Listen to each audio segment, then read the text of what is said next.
ମୟୂରଭଞ୍ଜ ଜିଲ୍ଲାର କାଳବୈଶାଖୀ କ୍ଷତିଗ୍ରସ୍ତ ଅଞ୍ଚଳ ବାଙ୍ଗିରିପୋଷି ଓ ବିଶେଇ ଅଞ୍ଚଳକୁ ଏଡିଏମଙ୍କ ଗସ୍ତ। କାଳବୈଶାଖୀ ବାତ୍ୟା ବାଙ୍ଗିରିପୋଷି ଓ ବିଶେଇ ଅଞ୍ଚଳରେ ତାଣ୍ଡବ ରଚିଛି। ଅନେକ ଲୋକ କ୍ଷତିଗ୍ରସ୍ତ ହୋଇଥିବା ବେଳେ ଖପର ଗୃହ ସମ୍ପୂର୍ଣ୍ଣ ନଷ୍ଟ ହୋଇଯାଇଥିବା ଜଣାପଡ଼ିଛି।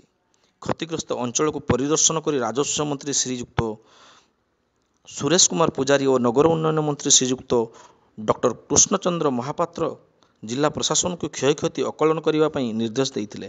ଜିଲ୍ଲାପାଳଙ୍କ ନିର୍ଦ୍ଦେଶ କ୍ରମେ ଏଡିଏମ୍ ବିଭୂତି ନାୟକ ଗସ୍ତ କରି କ୍ଷୟକ୍ଷତି ଆକଳନ କରିବା ସହିତ ପ୍ରତ୍ୟେକ ପ୍ରଭାବିତ ଲୋକଙ୍କ ନିକଟରେ କିପରି ସରକାରୀ ସାହାଯ୍ୟ ପହଞ୍ଚି ପାରିବ ବାରମ୍ବାର ବିଶେଇ ଅଞ୍ଚଳକୁ ମାନ୍ୟବର ଏଡିଏମ୍ ଗସ୍ତ କରିବା ସହିତ ଗ୍ରାଉଣ୍ଡ ଜିରୋରେ ରହି ରିଲିଫ୍ କାର୍ଯ୍ୟକୁ ତଦାରଖ କରିବା ସହିତ ସମସ୍ତଙ୍କ ପାଖରେ କିପରି ଭାବେ ସରକାରୀ ସୁବିଧା ପହଞ୍ଚିବ ସେ ପାଇଁ ବିଭିନ୍ନ ପଞ୍ଚାୟତ ଓ ଗାଁକୁ ଗସ୍ତ କରି କାର୍ଯ୍ୟର ସମୀକ୍ଷା କରୁଥିବାର ଦେଖିବାକୁ ମିଳିଛି।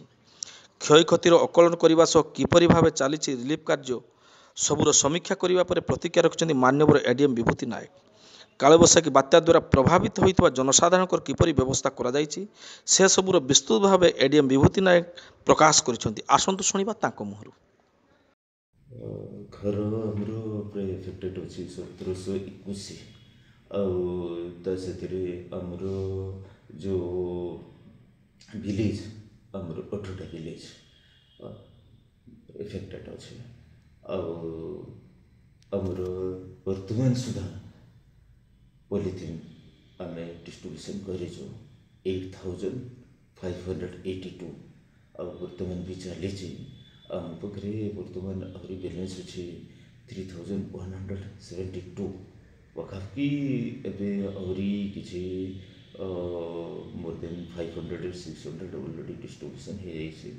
ଆଉ ସବୁ ମିଶିକି ଆମର କମ୍ ସେ କମ୍ ମାନେ 9000 ପାଖାପାଖି ପଲିଥିନ୍ ଡିଷ୍ଟ୍ରିବ୍ୟୁସନ୍ ହେଇଗଲାଣି। ଆଉ ବର୍ତ୍ତମାନ ଆମର ଫ୍ରି କିଚେନ୍ ଚାଲିଛି ଆଉ ଡ୍ରିଙ୍କିଂ ୱାଟର ଆଉ ପଲିଥିନ୍ ତ ଦିଆ ହେଲାଣି।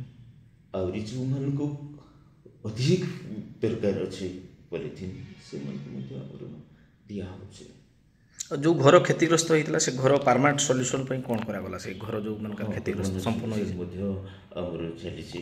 ବର୍ତ୍ତମାନ ଏଇଟା ଯେଉଁଟା ଏମର୍ଜେନ୍ସି ଯେଉଁଟା ଏବେ ନିହାତି ଦରକାର ସେ ଯାକ ସବୁ କରିଛୁ। ପରମାନେଣ୍ଟ ସଲ୍ୟୁସନ୍ ପାଇଁ ଆମର ସବୁ ସର୍ଭେ ହେଇଗଲାଣି ପ୍ରାୟ। ଆଉ ଆଜି କିଛି ଲୋକଙ୍କର ଆକାଉଣ୍ଟକୁ ମଧ୍ୟ ଆଜି ପଇସା ଯାଇଥିବ। ଆମେ ଚେଷ୍ଟା କରୁଛୁ। ତାପରେ ପ୍ରାୟ ବର୍ତ୍ତମାନ ଯେ ସିଚୁଏସନ୍ ଭଲ ଅଛି। ଯେଉଁ ଆଇନ ଶୃଙ୍ଖଳା ପରିସ୍ଥିତି ମଝିରେ ଦେଖାଯାଇଥିଲା ଏବେ ଆଇନ ଶୃଙ୍ଖଳା ପରିସ୍ଥିତି ନିୟନ୍ତ୍ରଣାଧୀନ ଅଛି ନା କେମିତି ପରିଶ୍ରମ ରହିଛି?